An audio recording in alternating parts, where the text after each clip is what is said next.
सगुण भक्तीचं रोप पृथ्वी तलावरती लावू आणि संपूर्ण मानवजात सुखी करू, हे आपण मागच्या भागामध्ये पाहिलं. तर रामकृष्ण हरी, मी सिद्धेश गवळी आणि तुम्ही ऐकत आहात संतश्रेष्ठ माऊली ज्ञानेश्वर महाराज चरित्र.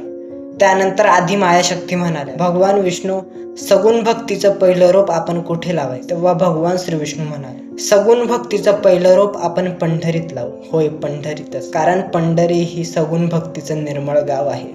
चंद्रभागेच्या काठी वसलेलं, ज्या ठिकाणी माया, प्रेम आणि आदर आहे.